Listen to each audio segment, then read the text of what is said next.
ये जंग क्या समंदर में होने जा रही है। हॉर्मूज में युद्ध का काउंटडाउन शुरू हो गया है। दरअसल डोनाल्ड ट्रंप आज बहुत व्यस्त थे। आज एक कार्यक्रम में थे पत्नी मेलानिया के साथ।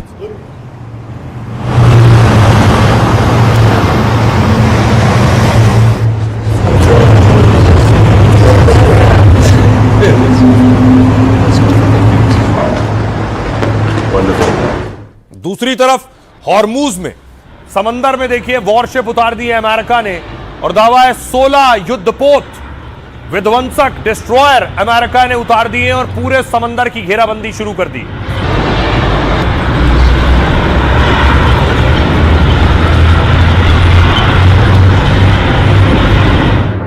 और इससे पहले माइंस हटाने के लिए अमेरिका ने 2 डिस्ट्रॉयर भेजे थे, यूएसएस पीटरसन और यूएसएस मर्फी।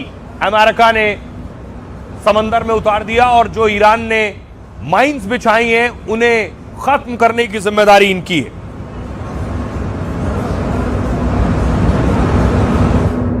अब देखिए जरा अमेरिका नाकेबंदी कैसे करने जा रहा है। क्या है अमेरिका का प्लान, कौन कौन से वॉरशिप उतारे हैं। सबसे पहले देखिए हॉर्मूज से पहले यहां पर अमेरिका ने उतारा है यूएसएस पीटरसन और यूएसएस मर्फी। यहां उतारा है क्योंकि यहीं पर माइंस हैं और माइंस को खत्म करना है। उसके और आगे बढ़ेंगे फारस की खाड़ी, यहां अमेरिका ने अपना युद्धपोत यूएसएस अब्राहम लिंकन उतार दिया है। ओमान की खाड़ी में देखिए अमेरिका ने क्रूज मिसाइल युद्धपोत उतारा है। उसके बाद अरब सागर में पहले से यूएसएस त्रिपोली मौजूद है। F-35B लड़ाकू विमान इस यूएसएस त्रिपोली पर है। खार्क द्वीप में जहां पर सबसे ज्यादा तेल गैस ईरान का है वहां मरीन कमांडोज रख रखे हैं। इस तरह से देखिए जरा यहां घेराबंदी की है अमेरिका ने ईरान की नाकेबंदी इस समंदर में, यानी किसी और का भी कोई युद्धपोत नहीं जाने पाएगा। आइए अब आपको बताऊं कि ऑयल वेसल और गैस वेसल नहीं जा सकेंगे। ये आप देख रहे हैं ये युद्धपोत उतारे हैं, यानी जो अटैक भी कर सकते हैं जिन जहाजों को नहीं जाने देगा अमेरिका।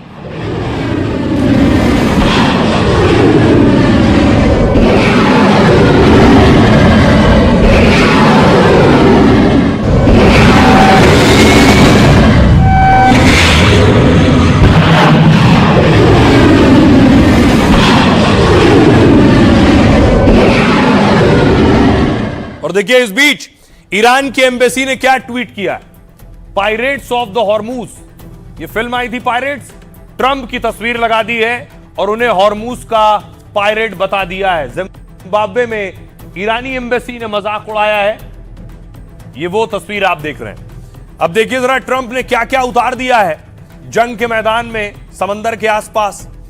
ये जो आप देख रहे हैं ये है हॉर्मूज में अमेरिका ने अपने खतरनाक हथियार तैनात किए। ट्रंप के आदेश के बाद अमेरिकी सेना ने हॉर्मूज की घेराबंदी कर दी है। यह है F-35B लड़ाकू विमान। यह अमेरिका का 5वीं पीढ़ी का स्टेल्थ फाइटर जेट है। यह दुश्मन के रडार को चकमा देने में सक्षम है। हवा से हवा और हवा से जमीन पर मार करने की ताकत रखता है। 1200 किलोमीटर की दूरी तक हमला कर सकता है और इसकी कीमत 940 करोड़ रुपए से ज्यादा है। इसे उतार दिया है। इसके अलावा यह है यूएसएस अब्राहम लिंकन। हॉर्मूज के पास carrier strike USS Abraham Lincoln तैनात है। इसके साथ 11 गाइडेड मिसाइल डिस्ट्रॉयर्स का बेड़ा मौजूद है। यह एक चलते फिरते एयरबेस की तरह काम करता है। यह लगभग 6000 से 7000 सैनिक ले जा सकता है और इसकी कीमत 50,000 करोड़ से ज्यादा है। इसके अलावा यूएसएस त्रिपोली अमेरिकी नौसेना का आधुनिक जहाज है। 45,000 टन से अधिक वजनी है। इसमें 3500 मरीन सैनिक तैनात हो सकते हैं। इसके अलावा यह है यूएसएस बॉक्सर, अमेरिकी नौसेना का ताकतवर हमलावर जहाज है। यह एक चलते फिरते छोटे एयरबेस की तरह काम करता है। F-35B स्टील्थ लड़ाकू विमान, हेलीकॉप्टर और सैनिकों को ले जा सकता है। इसके अलावा यूएसएस फ्रैंक पीटरसन, समुद्री बारूदी सुरंगों को हटाने के लिए इसे तैनात किया गया। यह दुनिया के आधुनिक रडार को चकमा दे सकता है। यूएसएस माइकल मर्फी, यह सबसे आधुनिक मिसाइल डिफेंस सिस्टम से लैस है। ईरान की छोटी नावों और ड्रोन के खतरों से निपटने में सक्षम है।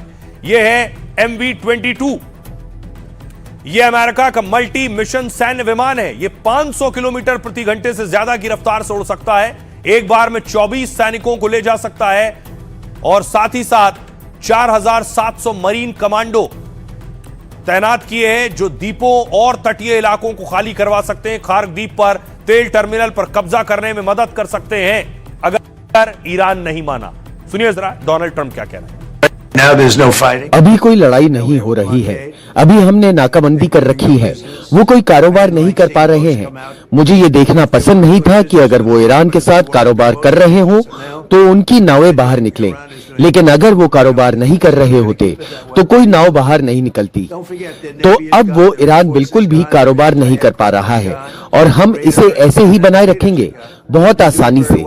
ये मत भूलिए कि उनकी नौसेना खत्म हो चुकी है, उनकी वायुसेना खत्म हो चुकी है, उनके हथियार खत्म हो चुके हैं, उनके रडार खत्म हो चुके हैं और उनके नेता भी जा चुके हैं। ये बहुत बड़ी बात है। तो अमेरिका ने 16 युद्धपोत उतार दिए तो ईरान ने भी बड़ी तैयारी कर ली। ईरान ने सुइसाइड बोट्स तैनात कर दिए हैं समंदर में।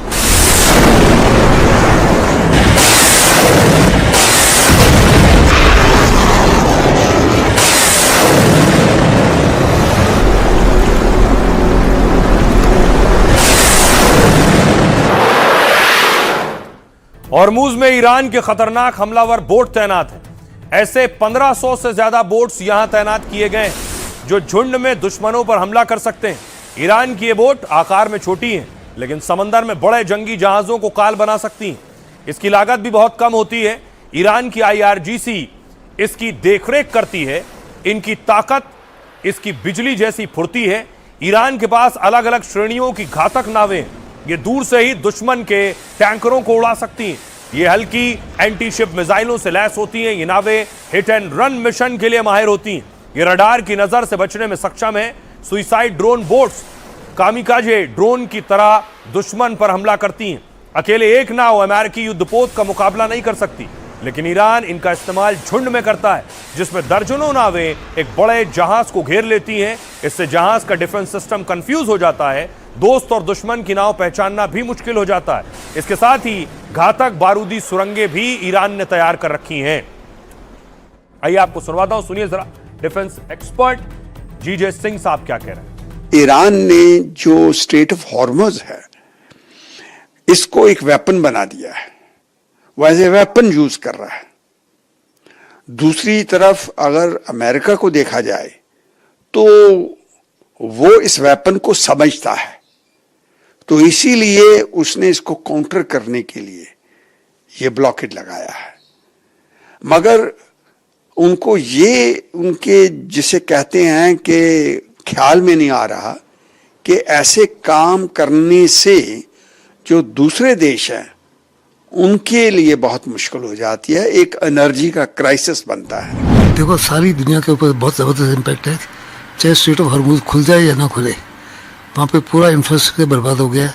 रिफाइनरीज बर्बाद हो गई हैं, पाइपलाइंस बर्बाद हो गई हैं, पोर्ट्स जो हैं वो बर्बाद हो गए हैं, स्टोरेज डिपोज बर्बाद हो गए हैं। उन सबको रिपेयर करने के दोबारा चालू करने के लिए कई महीने या साल लग सकते हैं। ऐसे में भारत के अलावा पूरी दुनिया को नुकसान होगा। जो तनाव है वो सिर्फ हॉर्मुज नहीं, ईरान, अमेरिका, इजराइल नहीं, पूरी दुनिया में बढ़ रहा है। सब वो प्रेशर, वो दबाव महसूस कर रहे हैं। नॉर्थ कोरिया ने मिसाइल टेस्ट किया है।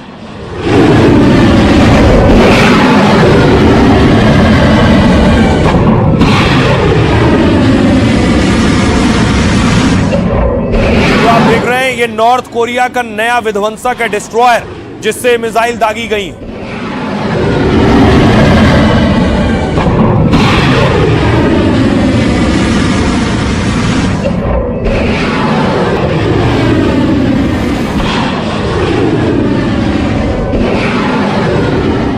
दूसरी तरफ देखिए, जिनपिंग पहुंचे अबू धाबी के क्राउन प्रिंस से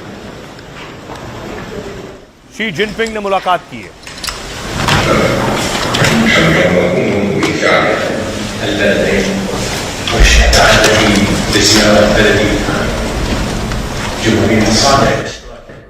और रूस के विदेश मंत्री लावरोव पहुंचे हैं चीन। आखिर क्या हो रहा है, बड़ा सवाल यह है, क्योंकि सबकी नजरें और निगाहें ईरान और अमेरिका जंग पर है, लेकिन हॉर्मूज की नाकेबंदी ट्रंप कर रहे हैं, उस पर देखिए दुनिया क्या कह रही है। अमेरिका ने कहा, ट्रंप ने हॉर्मूज की नाकेबंदी पर वार्निंग दी है, ईरान को टोल देने वाले देशों को पकड़ा जाएगा, हॉर्मूज के लिए दुनिया के साथ आने की अपील की है। ईरान ने कहा, हॉर्मूज नाकेबंदी पर ईरान ने अमेरिका का मजाक उड़ाया, ईरान ने अमेरिका को इसको लेकर कड़ी चेतावनी दी। हॉर्मूज पूरी दुनिया पर असर डाल सकता है, इससे मिडिल ईस्ट में भी कोई भी बंदरगाह सुरक्षित नहीं रहेगा। हॉर्मूज में नाकेबंदी पर ईरान ने भारत को गारंटी दी है कि भारतीय जहाजों की आवाजाही सुरक्षित रहेगी। नाकेबंदी के बीच भारत के जहाज हॉर्मूज से गुजरे, भारत से इसे यूएई भेजा जा रहा था। उस वक्त चीन ने अमेरिकी नाकेबंदी को खतरनाक बताया है। चीन ने कहा, इससे सीज फायर समझौते पर असर पड़ेगा। नाकेबंदी के बावजूद चीन के जहाज हॉर्मूज से गुजरे। सुनिए जरा क्या कुछ कह रहे हैं दुनिया के नेता। हम किसी देश को दुनिया को ब्लैकमेल या उनसे जबरदस्ती पैसे वसूलने नहीं दे सकते, क्योंकि वो यही कर रहे हैं। वो सच में दुनिया को ब्लैकमेल कर रहे हैं। हम ऐसा होने नहीं देंगे। और आप जानते हैं, सबसे कमाल की बात यह है कि हम क्या, आप यकीन कर सकते हैं, हम उस स्ट्रेट का इस्तेमाल नहीं करते। हमें उस जल डमरू मध्य की जरूरत नहीं है। हमारे पास अपना तेल और गैस है, हमारी जरूरत से कहीं ज्यादा। हॉर्मूज स्ट्रेट की स्थिति को सामान्य बनाने के लिए मूलभूत परिस्थितियां निर्मित की जा सकती हैं। हम सभी पक्षों से आग्रह करते हैं कि वे संघर्ष विराम का पालन करें, संवाद और वार्ताओं से कोई समाधान निकालें, तनाव कम करने के लिए ठोस कदम उठाएं, ताकि जल्द से जल्द स्टेट में सामान्य हालात बन सकें।